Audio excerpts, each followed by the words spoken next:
Welcome back to the Sooner Saloon. Happy New Year. Nick, how you doing? Doing good. Doing good.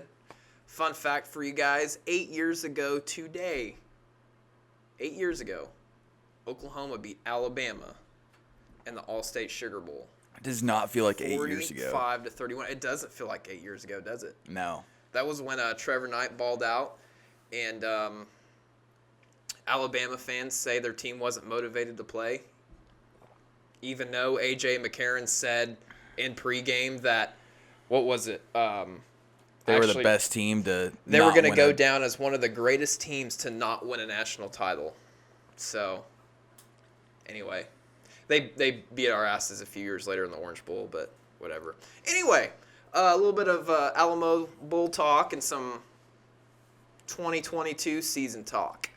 Alamo Bowl. Nick, we watched it together. What'd you think? You know, Bob Stoops gets his 191st win as head coach, gets a little redemption over Oregon, 47-32. And you can't thank Bob Stoops enough for stepping in at a time that, of crisis. Pretty much filling a void that this team needed. They needed some confidence. And, what better coach to step in than Bob Stoops? College football Hall of Famer. These guys obviously know what he represents, and he showed it well. He did. We also had some guys ball out, too. We did. What was very impressive, I'm going to start with Caleb Williams. So he was 21 for 27 with 242 yards and 3 touchdowns. To me, it felt like this was his most comfortable game. By far. It just seemed that way. He had 2 throws that really stood out to me. His touchdown pass to Drake Stoops. He was backpedaling when he made the lob pass to Stoops and hit him on the outside shoulder where only he could get it. And it was awesome to see Drake and Bob celebrate with that. It was. That was really cool to see. Once in a lifetime opportunity for those guys. And Sooner fans, you're never going to see that again. That I know of. Hopefully not. You never know. It was an awesome experience though. But the other throw that stood out to me was the deep bomb to Marvin Mims. It seemed like Caleb Williams kind of struggled throughout the year when it came to deep passing. It was just inconsistent. Yeah, it was too far out ahead or kind of underthrown a little bit. But I thought that was a great play. Just led him perfectly right into the end zone. How Kennedy Brooks, would he have? He had 14 carries, 142 yards, 3 touchdowns. Just absolute monster. And that's the last time y'all are going to see him in a Sooner uniform. Yeah, he just had an incredible game. Seemed like nobody on Oregon, the first guy was not going to tackle him. Nope. You really saw his patience and vision. Just a great game, not only for Kennedy Brooks, but the whole running back core. Eric Gray got a lot of carries. He had 8 for 82 yards. 10 yards of carry as well. And he also had 5 receptions and 25 yards and a touchdown. But he also had I think it was a 48-yard run that set up that touchdown catch with him and Caleb Williams. So it was nice to see him get the rock and score on that possession. Another guy, Marcus Major. Didn't see him a lot throughout this season. He had 10 carries, 54 yards, and 5 yards per carry. He's running really hard with the football, guys, and getting him back next year is going to be awesome. He might just be the feature back. To go with Gavin Sawchuk, we also got Javonte Barnes, a 4-star running back out of Nevada. I believe he's the number 7 back in the 22 class. So having that group strong is going to be very big going forward. Keep the ball rolling. Yeah, a lot of opportunities for some young guys. Jabril Farouk was that 14, number 14? Yes, he had some big plays. He trucked a Oregon DB, picked him up off his feet, was still running, gets the first down, and then gets swarmed by a bunch of tacklers. But so strong and just runs really well with the football. Showed off his speed and vision. And he is a younger guy, right? Yeah, he's a freshman. There you go. So with all that talk, based off of Oklahoma's performance in the Alamo Bowl compared to the rest of the season, okay, they looked a lot more comfortable. They looked a lot more confident, okay? Some of that had to deal with Oregon's depleted defense, okay? That's part of it. But do you think Riley just had his head up his ass all season and just wasn't giving it all? I think so. I think it really showed. I feel like his play calling was off, and I don't know. I feel like a lot more guys could have had opportunities in this game. Well, you said a few episodes ago, a lot of those key transfers that left, they weren't very big tools throughout the season. They really weren't. Yeah, I felt like, obviously Spencer underplayed. Hazelwood didn't live up to his number one receiver in that class. I believe it was the 2019 class. Stogner was another guy who I think he had maybe 1 or 2 touchdown catches the whole season. So, we're not missing a whole lot of production. On paper, those are some pretty big names. I get that. But so I hope they have good careers. I hope absolutely. They do well. So Oklahoma is going to be in the Big 12 next year. This coming year, 2022. Has it been decided what's going to happen after that, or do we even know? There's not an official date besides 2025 is when they'd be eligible to leave. I do expect it to be sooner than that. Do we know when Cincinnati and all of them are going to move into the Big 12? Do we know yet? There might be a date. I don't know. There is a date. I can't remember exactly when it is. It might be 2024 or 2025. Okay, whatever. So with this game, a victory. We've got 2 years in a row. We've won a bowl game, Cotton Bowl and Alamo Bowl. Going into the 2022 season, who are some key people who are leaving us? Well, the 4 guys who opted out of this game, Brian Asamoah, Nick Benito, Isaiah Thomas, and Perrion Winfrey. Those guys are entering the draft, as well as Gabe Burchick, Kennedy Brooks. Sad to see him leave. He would have had a golden opportunity to break the Oklahoma rushing record. And pass Samaje Perine. Yes, there's been a lot of big names at that running back position, so that would have been awesome to see. But Jeremiah Hall is also leaving. Marquise Hayes and Tyrese Robinson are leaving. And Delarian Turner-Yell. So all those guys are entering the draft. And then safety Pat Fields is going to Stanford on a full academic scholarship as well. Hell yeah. That's awesome. Well, the torch has been passed to Brent Venables from Bob Stoops. And Mr. Venables is officially our head coach.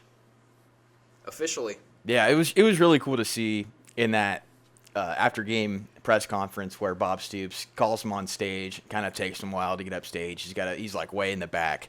But get your ass up here. Yeah, he passes the visor on to Venables and says, the best is yet to come. And I truly do believe that. I do believe that. I think it's going to be a change of mentality for this team, too. Oh, definitely. I think they're going to be tougher and just a lot more mentally sound than what we've seen in the past, since about 2017. 2016, 17, maybe. Even then, maybe a little farther back. So, but yeah, if you're a Sooner fan and you went to a coma and you woke up today, you'd see Baylor won the Sugar Bowl as a Big 12 champion, beating Ole Miss 21-7, an SEC team. You'd see Oklahoma State beating Notre Dame in the Fiesta Bowl. In a comeback win that was very impressive. That was great. Props to them. That was an awesome game. I watched that too. Who also beat Oklahoma? Oklahoma also won their bowl game. Are those the only Big 12 teams won their bowl game so far this year? Texas Tech beat Mississippi State 34-7. They clobbered them. Another SEC team. Iowa State had a golden opportunity to beat Clemson, but couldn't get the job done. They lose in a heartbreaker. They had it. They lose by 7, 20-13. And then Minnesota beats West Virginia 18-6. And as of right now, Big 12 is 3-2. Kansas State is playing LSU, I believe, on Tuesday. 4-2. They're 4-2. They're 4-2. Because you look at Baylor, Oklahoma State, Yeah, 4-2. Oklahoma, and 4 then and 2. Texas Tech, 4-2. Yeah, and then you got LSU playing Kansas State. Kent State Tuesday, right? Mhm. I believe Okay. so. Tuesday. That's going to be a good game. I'm pulling for K-State all day for that. Yeah, Big 12 all day in bowl season. So, no and then doubt. I'm gonna ask you a question. During bowl season, okay, you have the Big 12, okay? Do you cheer for the Big 12 teams throughout bowl season? Every single year. And Why? it seems like Defend your answer, because you're going to have people comment, you don't do that. It goes against recruiting, whatever. no, I like to see Big 12 teams ranked high in preseason. So whatever I can take, I want the Big 12 to be good top to bottom. Unfortunately, you're not going to get that every season. But if Oklahoma can knock off those teams like Iowa State, Oklahoma State, not even going to mention Texas, but Huh. those teams that are relevant and in the top 25, Relevant. it's nice. So a lot of people talk smack on the Big 12, but they always perform well in bowl season. Most of the time. Not always. Most of the time they do. I would say the past couple seasons they have produced in bowl season. They were undefeated last year. So, Okay. With that being said, Clemson gets spanked by Alabama in Michigan, man. I was thinking Michigan could win the whole thing. Cincinnati. What'd I say? I think you said Clemson. Or Cincinnati, yeah. Cincinnati gets spanked by Alabama. And I was thinking Michigan could have won the whole thing this year. I really did, but they got spanked by Georgia. And once again, you got Alabama and Georgia in the national championship. Yeah. I kind of had a feeling that was how that Alabama and Cincinnati game was going to go. I thought it was going to be close in the first half, but I kind of felt Alabama was decently close in the first half. It was close. I would say it was close in the first half, but Alabama just kind of took over that game in the second half there. They did. Really pulled away with it. They did. And you know what? I definitely think Cincinnati deserved to play in the playoff. I do too. No matter what anybody says, I think they still deserved it. Even though they lost like they did, I still think they deserved it. Yeah, no doubt. No doubt they belong there. And I hate the SEC. I can't stand them, and it's mostly because everybody hypes them up for no reason. But you know what? I think Alabama and Georgia, I think they're the two best teams in college football. I really do. I think those are the two. I would definitely have to agree, and that's going to be a very intriguing matchup. Georgia has a massive chip on its shoulder, and I know it wants to win that game more than Alabama does.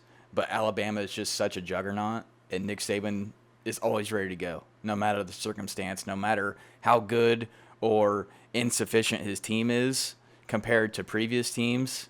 That team's going to be ready to go, and they're going to be ready to hit Georgia in the mouth. Who's going to win that game?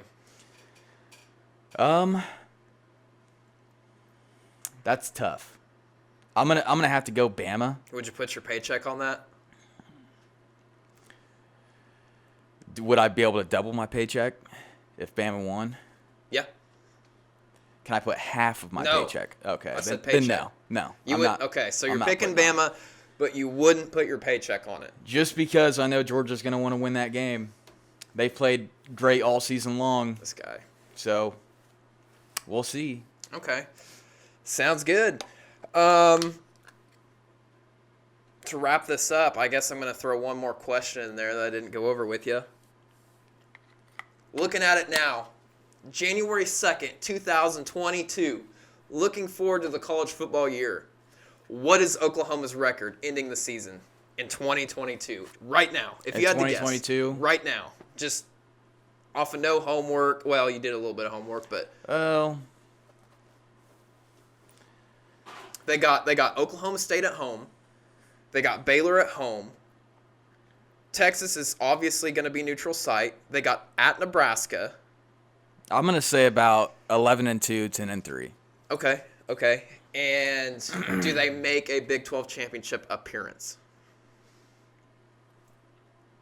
I would say yes. I would say they do because Okay. I still think that this team is going to be really good next year. Okay. It's going to be really interesting to see how that team responds with Venables as the head coach. Cool. Sounds good. Well, I think we're going to wrap it up. Nick, do you have anything? That's really all I got. It was good to see Bob Stoops get that victory over Oregon, after that cheap win in 2006. So, Yeah, great way to do it.